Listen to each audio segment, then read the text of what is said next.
Olá pessoal, muito bom dia, boa tarde, boa noite. Espero que todo mundo esteja bem, tá? Que tenham tido uma boa semana, que todos os familiares de vocês encontrem-se bem, de coração. Pessoal, nós vamos finalizar o nosso curso de estruturas de madeira e aço, tá? E vamos falar um pouquinho sobre ligações soldadas e ligações parafusadas, tá? Vale lembrar, gente, que esse é um tema bastante importante. Por quê? Porque todas as nossas peças, vigas, pilares, né, e qualquer elemento estrutural, elas vão precisar estar ligadas em outras. E na estrutura metálica a gente tem esses dois tipos de ligações, tá? As ligações soldadas e as ligações parafusadas, tá? Então, vamos conceituar alguns nomes. A primeira coisa que você precisa saber é que dispositivo de ligação, tá, é o item que vai ser responsável pela união de ligação, tá? Então são as soldas e parafusos. Dispositivo de ligação, soldas e parafusos. Elementos de ligação já é uma outra coisa. Olha só, imagine que para eu ligar uma viga aqui, ó, num pilar aqui, se eu queira fazer essa ligação, eu preciso colocar uma chapa entre eles. Imagine que eu preciso disso. Uma chapa entre eles é um elemento de ligação.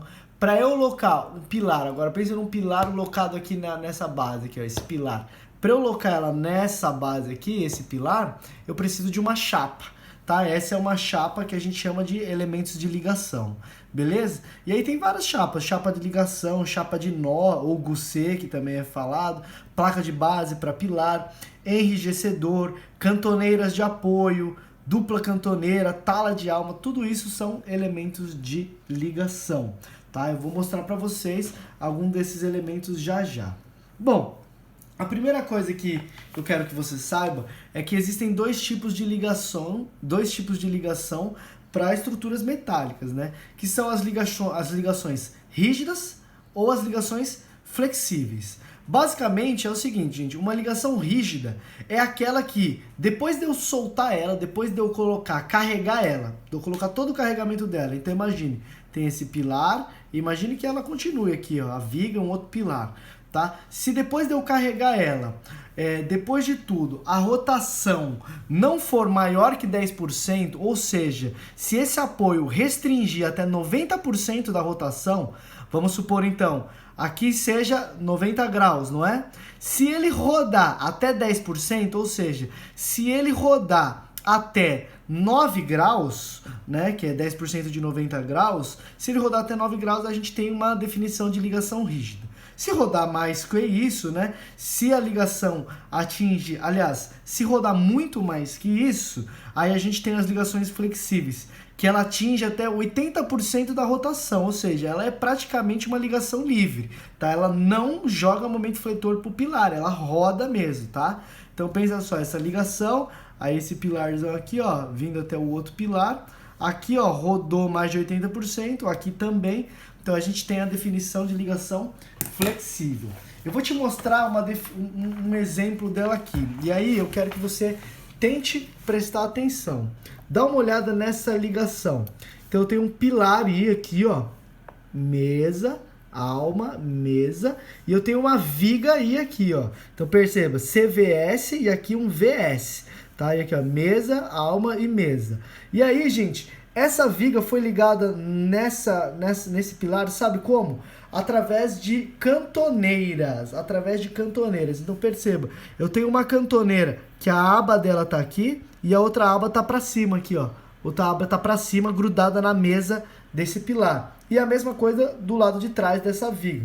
Se eu traçar um corte e olhar para cá, olha o que eu vou enxergar. Eu vou enxergar a viga aí chegando lá naquela mesa e aí, ó, a chapa aqui, ó, a chapa aqui com os 3 furos que está mostrado aqui, ó. Esses 3 furos, eles são esses parafusos aqui, ó, mostrado aqui. São 6 furos porque aqui mostra de lado, então tem 3 aqui na frente e 3 lá atrás. Olhando, chega nisso, tá? Se eu tiver uma ligação que é ligada só pela alma, perceba que a mesa dessa viga, ela não é ligada nesse pilar. Tá? Se eu tiver essa ligação, eu tenho a classificação de ligação viga-pilar flexível, porque é ligado apenas pela alma, então a gente vai considerar que ela é flexível, porque como as mesas não são ligadas, não confere aquele engastamento que a gente às vezes necessita, tá? Então, ó, olhando isso aqui um pouco maiorzinho, olhando essa figura um pouco maior, tem aqui, ó, a minha vigona aí, ó, e aí, ó, a cantoneira aqui, ó, uma outra cantoneira do outro lado, grudada aqui com parafusos. E como que essa cantoneira ela é grudada na minha viga aqui? Aí ela é soldada. Vocês vão perceber, gente, que existem algumas setinhas que mostram aqui, ó, dá uma olhada. Tá vendo que tem essa setinha aqui e a outra setinha aqui, ó, tudo indicando isso? Isso significa que é ligação soldada, é uma nomenclatura que eles dão aí, tá? É uma solda filete de 5 centímetros de comprimento ela aí, tá bom? De largura, perdão. O comprimento, a gente vai fazer o comprimento todo aqui, ó. Esse comprimento todo, esse comprimento todo, esse comprimento todo, tá bom? Agora, qual é a largura dessa solda? 5 centímetros aí é o que ele mostra, tá bom? Bom, pessoal, essa é a ligação flexível, tá? Agora eu mostrei para vocês. E se eu te quiser uma ligação rígida? Bom, uma ligação rígida, aí eu vou ter aqui, ó, neste outro exemplo aqui. E aqui, ó, dá uma olhada, eu tenho uma viga chegando numa coluna. Só que olha só o que eles fizeram. Tá vendo que do lado da mesa dessa viga tem um quadrado aqui, ó? Esse quadrado todo aqui, ó, que eu vou pintar, ó, para vocês, ó. Esse quadrado todo aqui, ó. Esse quadrado é uma chapa. É uma chapa. Então pensa, na mesa dessa viga gruda uma chapa. Grudei essa chapa aqui e aí nessa chapa eu parafuso essa chapa, né, nessa viga. Quando eu falo grudei, eu falo parafusei. Tá aqui a representação dos parafusos. São esses parafusos aqui. E essa minha viga eu soldo ela na chapa. Perceba aqui, ó, a representação de solda nela. Então essa viga, ela vai ser soldada nessa chapa e essa chapa vai ser parafusada nesse pilar, tá? Como a viga inteira é soldada nela, se a viga inteira é soldada, a gente vai ter o que a gente chama de ligação rígida. Beleza, pessoal? Bom, isso é bastante importante que você saiba, principalmente quem vai trabalhar com os softwares de modelagem estrutural. O software de modelagem estrutural, ele sempre pergunta pra gente que tipo de ligação você quer. Você quer uma ligação rígida ou você quer uma ligação flexível, né? Basicamente ele está perguntando, é apoio móvel ou é engaste, tá? E vale lembrar também, gente, que nós temos as ligações semi-rígidas, tá? Que é uma ligação intermediária, ela resiste um pouco do momento, mas ela rotaciona também um pouco, tá? Então essa é uma ligação semi-rígida, ela não é muito utilizada porque os cálculos dela são complexos, né? Você não pode nem considerar engastado, você também não pode considerar um apoio livre, você tem que considerar algo intermediário, tá? Vale lembrar que uma situação semi-rígida, ela pode ser mais econômica do que as outras duas, no entanto, a complexidade de cálculo é maior. Tá bom? Bom, gente, eu vou te falar algumas coisas interessantes. A primeira coisa, eu vou falar sobre as ligações soldadas, tá? As ligações soldadas, gente, tá? Então, aquelas que utilizam soldas, elas têm algumas vantagens. Primeiro, se eu quiser conferir uma maior rigidez da ligação, se eu quiser deixar ela hiper engastada, que não rotacione nada, é muito mais fácil fazer com solda do que com parafuso, tá?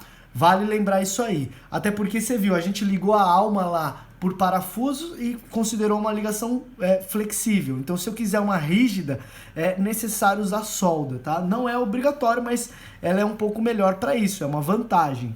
Uma outra coisa da solda que é legal, o parafuso, gente, as ligações parafusadas, você precisa furar as peças, você precisa puncionar, você precisa lixar, você tem alguns processos de fabricação. Então eu coloquei aqui, ó, elimina furações, as soldas eliminam furações, reduz a quantidade de aço cortado, tá? As conexões, elas são menorzinhas de solda, porque você liga uma peça na outra e joga solda. As ligações parafusadas, elas normalmente precisam de elementos de ligação, tá? Bom, as soldadas têm um melhor acabamento final, porque você consegue pintar, fazer melhor limpeza. Imagine, nos parafusos, você tem aquele acúmulo de sujeira perto das porcas, das arruelas e dos parafusos. Como é que você pinta ali? Se você não proteger bem quanto à corrosão, essas porcas, arruelas e parafusos, eles podem começar a corroer. Então você tem que fazer a pintura, fazer a estanqueidade desse material, tá? Acho que a solda ela acaba fazendo isso bem legalzinho aí. Bom, facilidade de execução em estruturas existentes, isso é legal. Então imagina ter uma estrutura existente lá, eu queira colocar uma viga, eu não preciso ir lá e furar a viga existente e trabalhar com ela. Não, eu vou lá com uma outra peça, levanto essa peça e soldo ela, acabou. Então ela tem uma facilidade, ela tem uma rapidez no detalhamento. Por que rapidez no detalhamento? Detalhamento, gente, é basicamente fazer o projeto de detalhamento, que é colocar quais são as distâncias dos furos, quantos parafusos, detalhar a ligação. Bom, na soldada é muito mais rápido, né? Eu tenho ligações mais simples. Bom, continuando aí, quais são as desvantagens? Desvantagens está aqui uma bem legal. Se eu quiser desmontar uma obra, uma viga parafusada, é muito fácil, basta eu ter uma instrumentação para isso. Agora, se eu tiver uma viga soldada, como é que eu vou fazer para desmontar? Ela é bem mais difícil, tá? Uma outra desvantagem, para trabalhar com solda, gente, você precisa de um puta soldador bom. Você precisa de alguém de confiança para que execute as soldas com o eletrodo certo, no comprimento certo, na largura certa, com a profundidade correta, tudo certinho, para que sim você tenha uma solda de qualidade, tá bom? Tem uma outra coisa, as ligações parafusadas, você chega lá na obra, só parafusar, pega o seu torquímetro e parafusa e acabou. Agora, a ligação soldada, não, você precisa fazer essa ligação em loco, então ela demora, tá? Uma outra coisa que precisa, as ligações soldadas, ela precisa de um controle muito rígido em campo, então você precisa fiscalizar muito bem o trabalho que o seu soldador está fazendo, para que você não tenha problemas futuros. E esses problemas, por estar falando de estrutura, eles podem ser muito graves, tá bom? Tá, o controle de ligações parafusadas, ele não precisa ser tão rígido em campo. Por quê? Porque a ligação parafusada, você já traz tudo montado, tudo buraquinho, tudo certinho, o parafuso, você só chega lá e roda o parafuso no lugar. Tá? Claro, você precisa de um torquímetro para saber, para dar a resistência de atrito do parafuso. Mas fora isso, você não tem esse controle tão rígido em campo. Beleza? Bom, pessoal, continuando a nossa discussão, eu vou te falar um pouquinho sobre os processos de soldagem, te mostrar um pouquinho sobre parafusos e aí a gente encerra o nosso curso. Vale lembrar, gente, que quem quer ter um estudo melhor sobre ligações parafusadas e soldadas, você vai precisar fazer ou uma pós-graduação ou estudar por conta própria, tá? O livro Ligações em Estruturas de Aço, do Alexander Clemente de Souza, é lá da UFSCar. Esse é um livro que é um pontapé inicial para quem quer trabalhar com estrutura metálica. Ele tem só ligações em estruturas de aço. Então, ó, vale lembrar o quanto que ligações são importantes. Dá uma olhada. O mesmo editora do Alexander, Apontamentos, que publicou o livro do Alexander, eles têm um livro aqui, ó, esse livrinho, para dimensionamento. Então ele fala tração, compressão, flexo, compressão, tudo aqui. E um outro livro aqui, ó, galera, um outro livro só de ligações metálicas.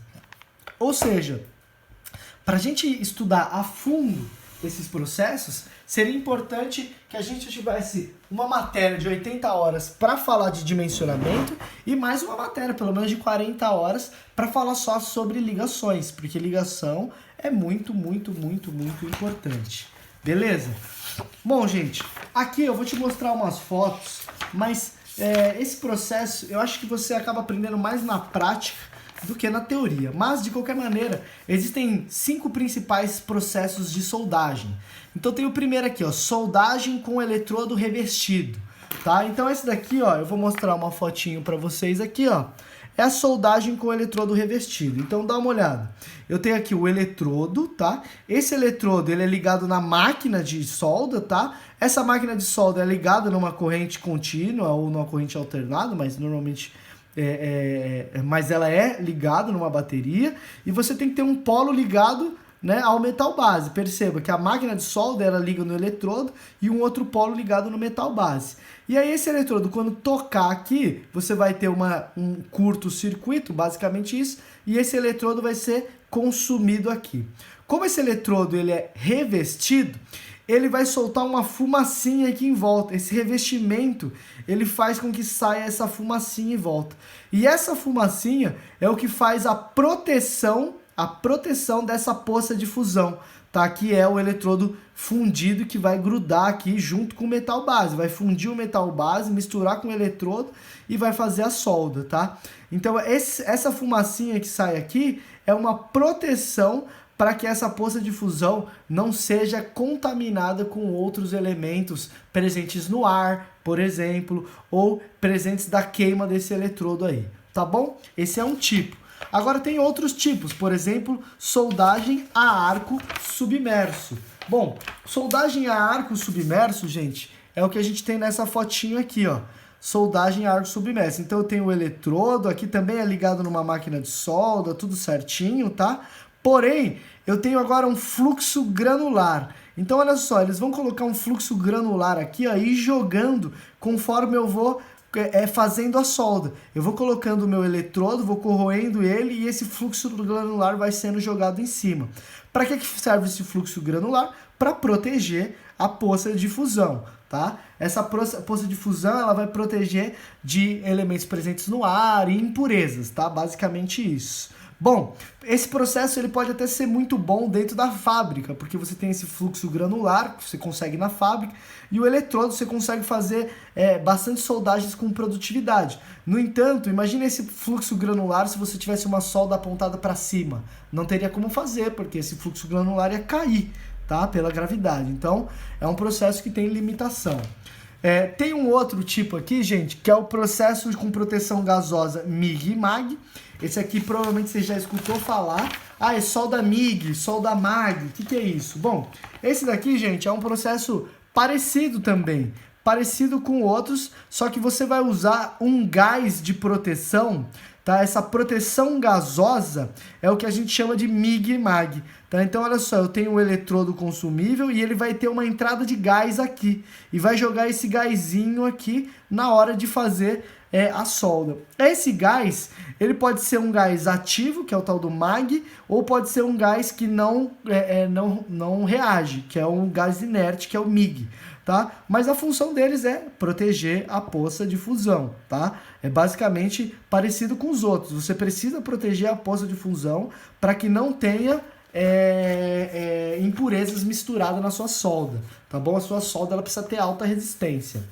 Bom, vamos continuar. Eu tenho aqui agora soldagem com eletrodo de tungstênio TIG, tá? Então olha só, gente, eu tenho um outro tipo aqui que é o seguinte, o TIG, o eletrodo, ele é de tungstênio, então ele não consome, ele só vai aqui para fazer o curto-circuito e liberar energia. E aí você vai precisar de um metal de adição, tá? Então é aquele tipo de solda que você vai colocando um outro metal de adição, que é o tipo TIG, tá? É a solda TIG.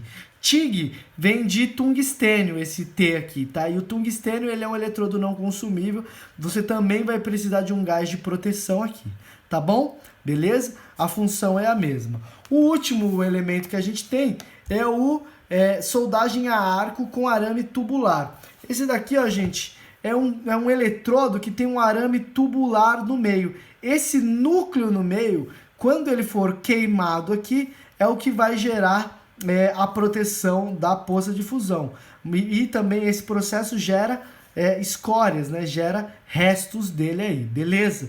Ele também pode ter entrada de gás, tá? Para proteger, se assim necessitar, mas não é necessário em todos os casos. Tem casos que o próprio eletrodo tubular dá conta de fazer a poça de fusão com proteção.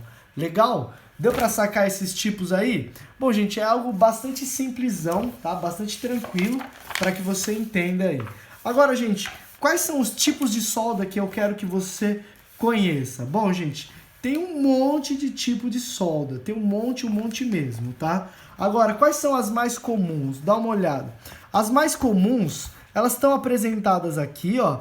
Então eu tenho esse tipo de solda, eu tenho esse tipo de solda aqui, eu tenho esse de cantinho. Então perceba que algumas, ela penetra dentro do elemento. Perceba que a solda penetrou, então ela tem que corroer esse metal aqui. Aqui ela penetrou também. Aqui ela não penetrou nas bases, ó. A solda tá por fora, ó. Por fora. Aqui a solda tá por fora, ó. Aqui a solda tá por fora. Então, para esses dois tipos aqui de solda, a gente chama de solda de penetração. Essas duas, porque a solda penetra no elemento. Já para esses três tipos aqui, é o que a gente chama de solda filete, porque ela cria um filete de solda externo aqui, ó, um filete de solda externo, tá? Então vamos lá. Solda de penetração é essa daqui, ó, que penetra dentro do elemento. Solda filete é essa que fica fora aqui, tá? E aí, ó, ela tem uma largura, ela tem uma profundidade, tá? E tudo isso. A solda filete, ela tem um nome que é muito, muito conhecido e que você precisa saber. A solda filete, então pensa só, se a gente imaginar isso aqui como um triângulo, ó, imagine como isso aqui como um triângulo. Tá vendo? Um triângulo mal feito aqui. A solda filete, agora imagine uma cota que vem dessa aresta até a metade do ângulo aqui. É como se fosse a bissetriz aqui, ó. A reta bissetriz desse triângulo, tá? Ou a reta mediatriz, já que é um triângulo de dois lados iguais, tá? Um triângulo isósceles. Então, essa reta aqui, essa cota é o que chama de garganta, beleza? Eu acho que o desenho ficou meio porco aí. Eu vou apagar para você entender de novo, ó. Então, a distância deste ponto aqui, ó, que eu estou fazendo, até esse ponto aqui, ó, essa cota que eu estou riscando no meio aqui, ó, essa cota é chamada de garganta. E isso, quando você for estudar dimensionamento de soldas, você vai precisar dessa ideia aí. Então, ó, solda filete e solda de penetração.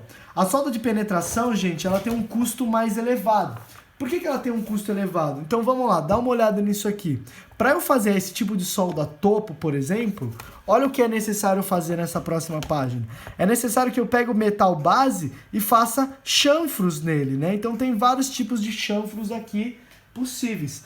E aí isso faz com que o custo de preparação seja um pouco mais elevado do que a solda filete. Perceba lá, voltando à página anterior. A solda filete, você não está muito preocupado com a estética. Você joga ela aqui para fora e já era. Joga ela aqui para fora e já era. Agora, essa solda aqui, ela está preocupada com a estética. Você vai adentrar, penetrar dentro do metal, para que depois, quando você for fazer uma pintura, fique esteticamente agradável. Legal? Gostaram disso? Bom, em relação à nomenclatura, gente, a nomenclatura de soldas ela é dada pela ASW, que é American Society Welding, né, que é a Sociedade Americana de Soldagem, e as numerações vão ser sempre assim, vai ter uma letra, depois aqui um número e depois aqui umas outras letras. O que são essas letras? Então a primeira letra é o tipo de eletrodo. As segundas, os dois números depois vai ser o limite de resistência à tração dessa solda. E aí os próximos números, um vai ser a posição da soldagem, o outro vai dizer se é corrente contínua ou corrente alternada e o último vai dizer a composição química do eletrodo. Essa é a nomenclatura mais completa possível. No entanto, vários lugares demonstram elas assim, ó, E60XX, E70XX, significa que é um eletrodo do tipo E, que tem 60 de resistência à tração, e quando ele diz XX, significa que pode ser qualquer posição de soldagem e qualquer tipo de corrente aqui para esse caso, tá bom? Uma outra coisa legal, se eu tiver solda filete, uma solda filete, eu quero que você imagine esse detalhamento, ó. Então aqui uma placa, e aqui uma cantoneira, tá vendo? A mesa da cantoneira vindo aqui para frente e a outra aba dela, né? Não mesa, perdão, uma aba vindo aqui para frente e a outra aba grudada aqui. E aí, olha só, eu vou passar uma solda aqui, ó, do lado dessa aba, eu vou passar uma solda. Então, olha como que é a nomenclatura. A nomenclatura tem que colocar uma setinha lá, trazer e passar uma reta. Quando eu coloco um triangulinho aqui, significa que a solda é do tipo filete, porque tem o triângulo. Se esse triângulo tivesse para cima também, significa que a solda ela é do lado inverso, do lado oposto ao que você está vendo, atrás disso. Pega minha folha e olha atrás dela aqui e vê o que você está vendo dessa ligação, é a solda. Se o desenho estiver para baixo, significa que é do próprio lado da seta essa solda filete. Um númerozinho aqui vai mostrar a largura, né, que é a dimensão dessa solda, e esse outro número vai mostrar o comprimento. Aqui depois você vai colocar o tipo de